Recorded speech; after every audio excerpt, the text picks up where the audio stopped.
رمضان المبارک کے بعد عید منائی جاتی ہے اور آپ لوگ اس بات کو بخوبی جانتے ہوں گے کہ ہر ایک آدمی اس وقت اس کوشش میں لگا ہوا ہے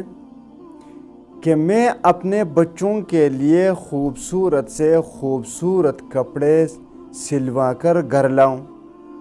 بہترین سے بہترین جوتے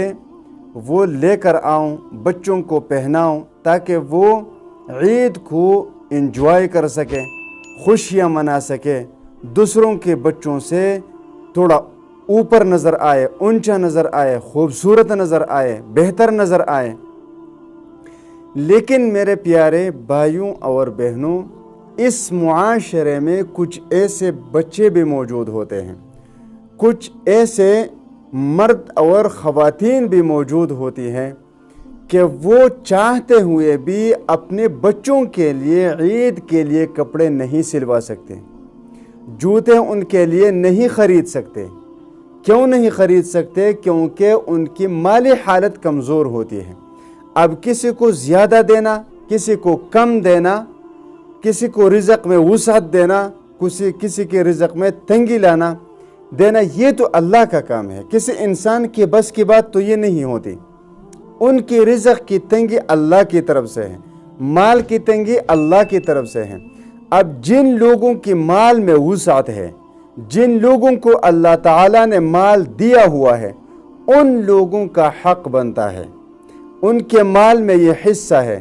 کہ وہ اپنے ارد گرد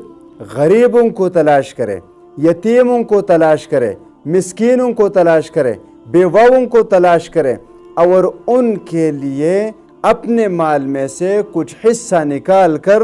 ان کی عید کا سامان بنے، اور وہ ان کے بچوں کے لیے کپڑے بھی سلوائیں، جوتے بھی خریدیں اور ان کی عید کی خوشیاں دوبالا کرے اور ان میں حصہ لے۔ اور آپ لوگوں سے میری درخواست ہے کہ ایسے غریبوں، یتیموں، ناداروں کو تلاش کرے اور ان کے خرچے میں ان کا مدد کرو، ان کا ہاتھ بٹاؤ، عید کی خوشیوں میں ان کا ہاتھ بٹاؤ، ان کے بچوں کے چہروں پر مسکراہٹ لانے کی کوشش کرو اور ان کے عید کی خوشیوں میں شامل ہو جاؤ۔ ان کے بچوں کو اپنے بچے سمجھ کر ان کے لیے کپڑوں اور جوتوں کا بندوبست کرو، عید کا خرچ کے لیے بندوبست کرو۔ میں اللہ تبارک و تعالیٰ کی رحمت سے امید کرتا ہوں کہ اللہ تبارک و تعالیٰ تمہارے مال میں اس سے بھی زیادہ برکت ڈالیں گے، اولاد میں برکت ڈالیں گے، آخرت میں اللہ تبارک و تعالیٰ کی طرف سے بہترین اجر ملے گا، کیونکہ اللہ تبارک و تعالیٰ فرماتے ہیں من ذا الذی یقرض اللہ قرضا حسنا فیضاعف له اضعافا کثیرہ واللہ یقبض ویبسط والیہ ترجعون، کہ اللہ تبارک و تعالیٰ کو کون قرض دینا چاہے گا، بہترین قرض کہ وہ اس کو دگنا کر کے واپس کرے گا، اور اللہ تبارک و تعالیٰ رزق میں تنگی اور فراخی لانے والے ہیں۔ اللہ تبارک و تعالیٰ ہم سب کو عمل کرنے کی توفیق عطا فرمائے۔